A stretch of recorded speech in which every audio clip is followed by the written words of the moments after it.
Okay. He bodyguarded for him. He was a driver for him. He's caught with Joey. It's in a published article in 1994. Why no one made the connections to these guys? There's a couple reasons, but so their relationship was really good for a long time. Now, Joey gets arrested in 92 and he goes on trial in 93 for selling cocaine to an undercover informant who is actually a mobster from the New England mob. Okay. That's published. It's called Operation Lassima, LA Sicilian Mafia. Yep. He gets busted. He's going back to jail. He starts to become an informant and he's almost on the run. He jumps his bond or the jail, whatever you want to use the word. He gets out of jail a couple months before the murders. He's on the loose and he sets an extortion against OJ Simpson for about 100 grand. And he sends Charlie to 360 Rockingham, OJ's house, to go get his money. And OJ freaks out. Why are you doing this to me? Why are you squeezing me? It's in the screenplay. They wrote a script about it. It's in here. Okay. So there's also a tape. There's a taped version of Charlie talking about this. Okay. I haven't heard the whole tape. Okay. Just to put that out there, that's in a safe. I've heard parts of it. Not everyone gets to hear the whole thing because I've had other partners. I wasn't the initial guy to meet Charlie. So, you know, okay. And so it escalated. It was an extortion because I'm not going to blame Nicole and Faye Resnick and OJ Simpson so much. You need to blame Joey Ippolito and you need to blame Charlie. Okay. That's who you need to blame. Now, did OJ take it too far? Of course. Should he have gotten on his plane like he told the bail bondsman in Vegas? Should have just got on my plane, man. Yeah, because he knows he should have. His bags were packed. They're on the bench. Yeah. There was a limo coming in 15 minutes. Should have just got on his plane, but he didn't. And we can't turn back the hands of time. Yeah, so it definitely wasn't like a premeditated murder, like you're saying. Correct. Before. And so they messed, yeah, and they messed that up. Marcia Clark, I just want to say this real quick to you, what you're going to say. Marcia Clark messed that up. The prosecution, Chris Todd and Bill Hodgman, Hank Goldberg, they messed this up. It wasn't premeditated. It wasn't. And they also have the timeline wrong. They have the murder starting at 10:15, 10:20. They're way off.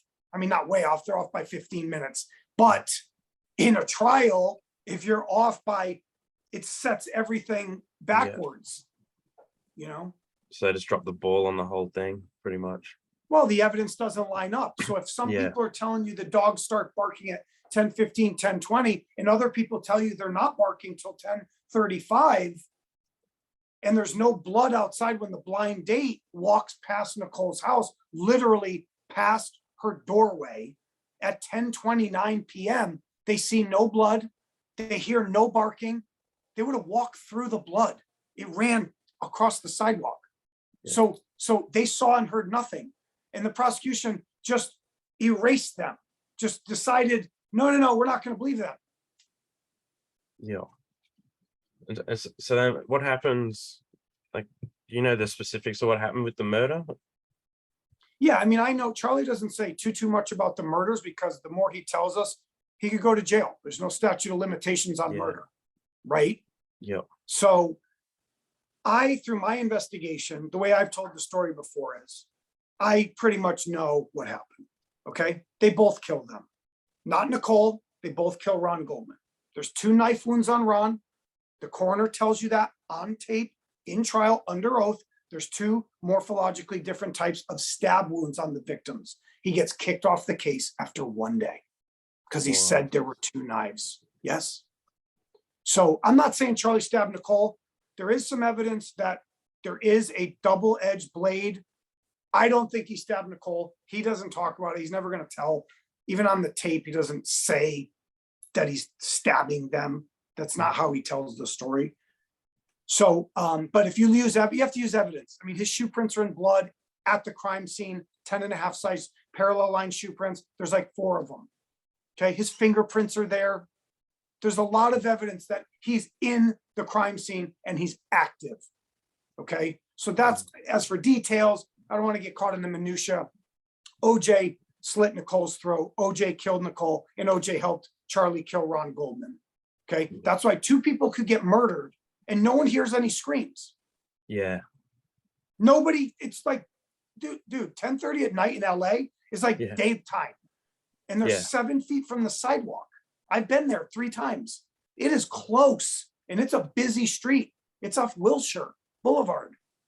Yeah. So someone would have heard something for sure.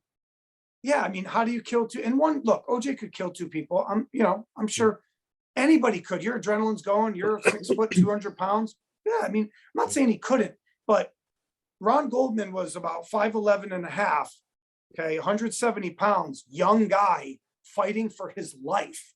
Yeah. Okay, the door's 3 feet from him. 3 feet.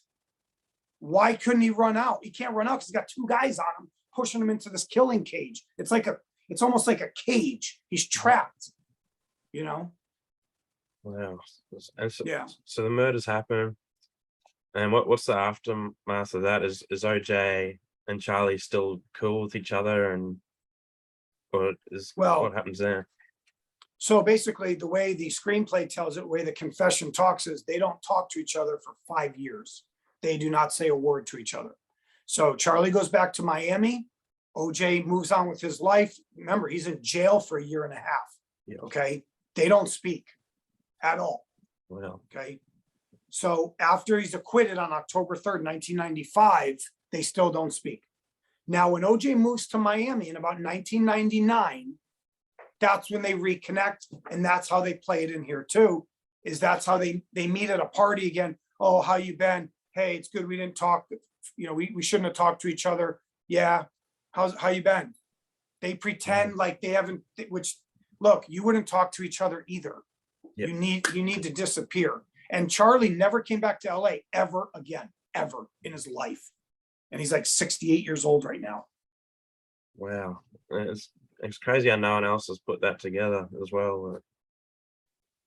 I was surprised. Well, look, OJ wrote a book called If I Did It. I don't know if you remember that. Yeah. In 2006, he wrote a book called If I Did It. That's why I wrote a book called If We Did It. Wow. Yeah. Okay. And then the follow-up was Ron's Revenge. Yeah. Okay. But my point is, OJ told the world in 2006 that he had an accomplice. He calls him Charlie. Charlie brought the knife and Charlie followed this guy in. Somebody's got to get rid of the bloody clothes. I mean, what are you going to do with them? Yeah. He told us, okay? He didn't say Charlie's last name. Then he went on Fox and did an interview with Judith Regan and said, this guy Charlie showed up to my house. And I forgot why he had been by Nicole's house, but he said, you wouldn't believe what's going on over there. And I said, whatever's going over there's got to stop. And he tells you, and he takes you through. It's fascinating. Watch it. It's on YouTube. Read chapter 6. Watch the Judith Regan interview. I'm glad you brought that up, Thomas, because the other day, and I go through these strange like epiphanies on this. I've been living this for 5 years, every day, every second of my life. I thought the same thing. How did no one figure it out? If he told you in a book, if he told you on TV that there was someone else there, why didn't you investigate that someone else was there? Yeah. And it would have popped up, because guess who gets arrested with OJ Simpson in Las Vegas in 2007? Charlie Ehrlich. Wow. Yeah. Yeah, that's so crazy. the dots could have been connected, right? Who's this guy, Charlie? Who's this guy in OJ's book? Who's this guy in the interview? And if you did any homework and you run his name, he's a 5-time convicted felon. Yeah. Assault, kidnapping, weapons, cocaine, dangerous drugs trafficking. Yeah. It was possible to solve it. I think that's what you're hinting at. Yeah. Do you think they will, or that they actually don't want to? I don't think they want to. And we've had contact with the LAPD. We've already gone to robbery homicide, the whole cold case unit.